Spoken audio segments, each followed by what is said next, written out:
কৃষক কার্ড কর্মসূচির উদ্বোধন করলেন প্রধানমন্ত্রী। বললেন, কৃষক সচ্ছল থাকলে বাংলাদেশ ভালো থাকবে। ইসলামাবাদে যুক্তরাষ্ট্র ও ইরানের মধ্যে দ্বিতীয় দফার বৈঠকের প্রস্তাব পাকিস্তানের। বৈঠক হতে পারে বৃহস্পতিবার। অবরোধে ক্ষুব্ধ ইরান, আটকাতে পারে আরেক জলপথ। মহাসংকটে মার্কিন মিত্ররা। হরমুজ সংকটে সর্বোচ্চ পর্যায়ে পৌঁছাতে পারে তেলের দাম। ইরানের অবরোধ তোয়াক্কা না করে হরমুজ প্রণালী পার হলো চীনের জাহাজ। টাঙ্গাইলে চাষিদের জন্য কৃষক কার্ড তুলে দিয়ে এ কর্মসূচির উদ্বোধন করলেন প্রধানমন্ত্রী তারেক রহমান। মঙ্গলবার বেলা 12:15টার দিকে পহেলা বৈশাখের দিনে টাঙ্গাইল শহীদ মারুফ স্টেডিয়ামে সদর উপজেলায় কৃষক কার্ড কর্মসূচি উদ্বোধন করেন তিনি। উদ্বোধনের মধ্য দিয়ে কৃষকের হাতে পৌঁছে গেছে প্রণোদনার অর্থ। প্রধানমন্ত্রী তারেক রহমান বলেছেন, এদেশের কৃষক যদি ভালো ও সুখে থাকে তাহলে দেশের সমগ্র মানুষ ভালো থাকবে। কৃষক সচ্ছল থাকলে বাংলাদেশ ভালো থাকবে।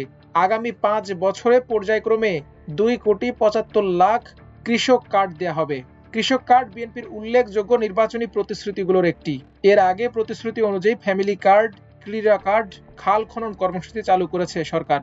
কৃষিমন্ত্রী আমিনুর রশিদ জানিয়েছেন, শুরুতে দেশের 11টি কৃষি ব্লকে কর্মসূচির প্রাক পাইলটিং পর্যায়ে বাস্তবায়ন করা হবে, যাতে কৃষক কার্ড পাবেন 20,671 ভূমিহীন, প্রান্তিক ও ক্ষুদ্র কৃষক। এই কার্ডের মাধ্যমে বছরে 2,500 টাকা নগদ সুবিধা পাবেন তারা। যুক্তরাষ্ট্র ও ইরানের মধ্যে দ্বিতীয় দফায় আলোচনার জন্য পাকিস্তান নতুন একটি প্রস্তাব দিয়েছে। আগামী কয়েকদিনের মধ্যে এবং 2 সপ্তাহে চলমান যুদ্ধবিরতি শেষ হওয়ার আগে এ বৈঠক আয়োজনের প্রস্তাব দেওয়া হয়েছে। পাকিস্তানের 2 জন কর্মকর্তা এ তথ্য জানিয়েছেন। নাম প্রকাশ না করার শর্তে ওই 2 কর্মকর্তা বলেন, ইসলামাবাদে এ বৈঠক হওয়ার সম্ভাবনা থাকলেও তা নির্ভর করছে সংশ্লিষ্ট দেশগুলোর উপর। তারা যদি অন্য কোনো স্থানে বসার অনুরোধ জানায় তবে স্থান পরিবর্তন হতে পারে। গণমাধ্যমের সঙ্গে কথা বলার অনুমতি না থাকায় তারা নাম প্রকাশ করতে পারেননি। একজন কর্মকর্তা জানিয়েছেন, প্রথম দফার আলোচনা থেকে কোনো চূড়ান্ত সিদ্ধান্ত আসেনি। তবে এটি কোনো বিচ্ছিন্ন উদ্যোগ নয়, বরং চলমান কূটনৈতিক প্রক্রিয়ার একটি অংশ। এদিকে যুক্তরাষ্ট্র ও ইরানের মধ্যে নতুন করে আলোচনা শুরু হতে পারে শীঘ্রই। আগামী বৃহস্পতিবারের মধ্যেই এই বৈঠক হওয়ার সম্ভাবনা রয়েছে। মার্কিন কর্মকর্তা এবং মধ্যস্থতাকারী একটি দেশের এক কূটনীতিকের বরাত দিয়ে বার্তা সংস্থা এপি এ তথ্য জানিয়েছে। কর্মকর্তারা বলেছেন, 2 পক্ষই আলোচনা আবার শুরু করার ব্যাপারে নীতিগতভাবে একমত হয়েছে, তবে বৈঠকের স্থান এখনো চূড়ান্ত হয়নি। রয়টার্স জানিয়েছে, ইসলামাবাদ বৈঠকের পর থেকে যুক্তরাষ্ট্র মধ্যস্থতাকারীদের সঙ্গে নিয়মিত যোগাযোগ রাখছে। পাকিস্তান এক্ষেত্রে তেহরান ও ওয়াশিংটনের মধ্যে বার্তার আদান প্রদান করছে। হরমুজ প্রণালী ঘিরে উত্তেজনার মধ্যেই নতুন করে বড় ধরনের আশঙ্কা তৈরি হয়েছে মধ্যপ্রাচ্যে। যুক্তরাষ্ট্রের অবরোধ পরিকল্পনার জবাবে ইরান লোহিত সাগরের গুরুত্বপূর্ণ নৌপথও বন্ধ করে দিতে পারে এমন আশঙ্কা দেখা দিয়েছে। এই পরিস্থিতিতে উত্তেজনা বাড়ার আগেই হরমুজে অবরোধ তুলে নিতে আলোচনার জন্য যুক্তরাষ্ট্রকে চাপ দিচ্ছে সৌদি আরব। আঞ্চলিক জ্বালানি সরবরাহ ও বাণিজ্য যেন আরো বড় ঝুঁকিতে না পড়ে তা নিশ্চিত করতেই এই প্রচেষ্টা চালাচ্ছে সৌদি। প্রভাবশালী মার্কিন সংবাদ মাধ্যম ওয়াল স্ট্রিট জার্নালের এক প্রতিবেদনে বলা হয়েছে, ইরানের বন্দর অবরোধের পরিকল্পনা থেকে সরে আসতে যুক্তরাষ্ট্রকে চাপ দিচ্ছে সৌদি আরব। মূলত যুক্তরাষ্ট্র ও ইসরায়েলের সঙ্গে ইরানের যুদ্ধ এবং হরমুজ প্রণালী বন্ধ হয়ে যাওয়ায় মধ্যপ্রাচ্যের তেল গ্যাস উৎপাদনকারী দেশগুলোর দীর্ঘদিনের স্থিত অবস্থা ভেঙে পড়েছে। এ অবস্থায় যুক্তরাষ্ট্রের উপসাগরীয় মিত্র সৌদি আরব আশঙ্কা করছে, প্রেসিডেন্ট ডোনাল্ড ট্রাম্পের ইরানের বন্দর অবরোধের সিদ্ধান্ত পরিস্থিতিকে আরো খারাপ করতে পারে। প্রতিবেদন অনুযায়ী সৌদি আরব ট্রাম্প প্রশাসনকে হরমুজ প্রণালীতে অবরোধ তুলে নিতে আবার আলোচনায় ফেরার আহ্বান জানিয়েছে।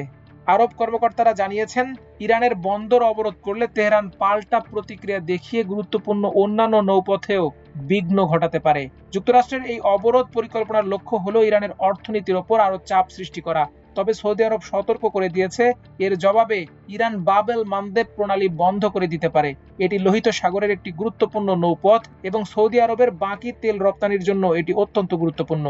মূলত 6 সপ্তাহের যুদ্ধে তেহরান দেখিয়েছে তারা গুরুত্বপূর্ণ নৌপথ বন্ধ করতে এবং আঞ্চলিক অবকাঠামোয় হামলা চালাতে সক্ষম ও প্রস্তুত।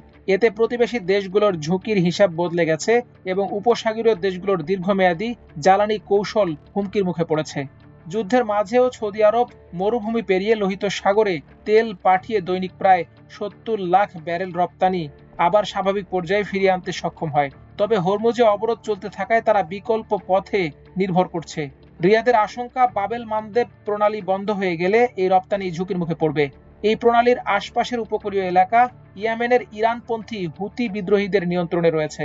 গাজা যুদ্ধ চলাকালে হুতিরা এই নৌপথে বড় ধরনের বিঘ্ন ঘটিয়েছিল।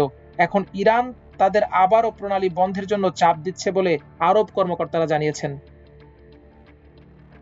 হরমুজ প্রণালী ঘিরে উত্তেজনা ও জ্বালানি সরবরাহে বিঘ্নের কারণে বিশ্ববাজারে তেলের দাম আরো বাড়ার আশঙ্কা সৃষ্টি হয়েছে। যুক্তরাষ্ট্রের জ্বালানি মন্ত্রী সতর্ক করে বলেছেন, পরিস্থিতি স্বাভাবিক না হওয়া পর্যন্ত তেলের দাম ঊর্ধ্বমুখী থাকতে পারে, এমনকি কয়েক সপ্তাহের মধ্যেই তেলের দাম সর্বোচ্চ পর্যায়েও পৌঁছাতে পারে বলে মন্তব্য করেছেন তিনি। বার্তা সংস্থা আনাদুলু বলছে, হরমুজ প্রণালীতে জাহাজ চলাচলে বিঘ্ন অব্যাহত থাকায় আগামী কয়েক সপ্তাহের মধ্যে তেলের দাম সর্বোচ্চ পর্যায়ে পৌঁছাতে পারে এমন কথা বলেছেন মার্কিন জ্বালানি মন্ত্রী।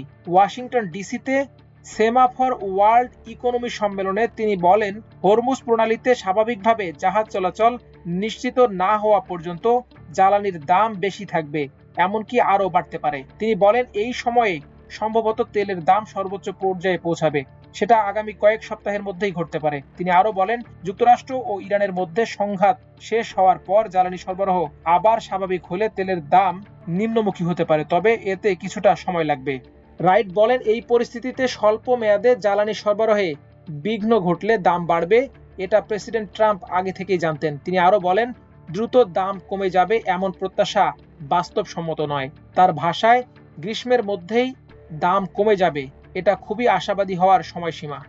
জ্বালানি সরবরাহ স্বাভাবিক হলেও দাম কমতে সময় লাগবে বলেও সতর্ক করেন তিনি। যুক্তরাষ্ট্রের নিষেধাজ্ঞায় থাকা একটি চীনের ট্যাঙ্কার হরমুজ প্রণালী পার হয়েছে। মার্কিন নৌবাহিনীর দেয়া অবরোধ উপেক্ষা করেই জাহাজটি এ সমুদ্র পথ অতিক্রম করেছে।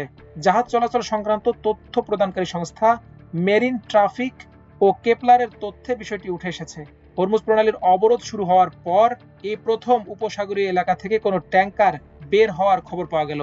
জাহাজটির নাম রিস স্টারি। জাহাজ চলাচলের তথ্য অনুযায়ী মাঝারি আকারের জাহাজটি সাংহাই জুয়ানরুম শিপিং কোম্পানি লিমিটেডের মালিকানাধীন। জাহাজটি সংযুক্ত আরব আমিরাতের হামরিয়া বন্দর থেকে প্রায় 20,50,000 ব্যারেল মিথানল নিয়ে যাচ্ছিল। এর আগে গত রোববার নিজের সামাজিক যোগাযোগ মাধ্যম ট্রুথ সোশ্যালে মার্কিন প্রেসিডেন্ট ডোনাল্ড ট্রাম্প লিখেছিলেন, যুক্তরাষ্ট্র হরমুজ প্রণালীতে প্রবেশ বা বের হওয়ার চেষ্টা করা সব জাহাজের ওপর অবরোধ দেয়া শুরু করবে। ট্রাম্প আরো বলেন, ইরানকে কোনো না কোনোভাবে অর্থ পরিশোধ করা জাহাজগুলো আন্তর্জাতিক জলসীমায় চিহ্নিত করে আটকাতে আমি আমাদের নৌবাহিনীকে নির্দেশ দিয়েছি। অবৈধ টোল পরিশোধ করা কেউই সমুদ্রে নিরাপদে চলাচল করতে পারবে না। মার্কিন সেন্ট্রাল কমান্ড সেন্টকম সামাজিক যোগাযোগ মাধ্যম এক্সে বলেছে, গতকাল সোমবার সকাল 10টা থেকে অবরোধ কার্যকর হয়েছে। এর মধ্যে পারস্য উপসাগর ও ওমান উপসাগরের ইরানি বন্দরও অন্তর্ভুক্ত থাকবে। মাল্টিমিডিয়া ডেস্ক, আমার দেশ।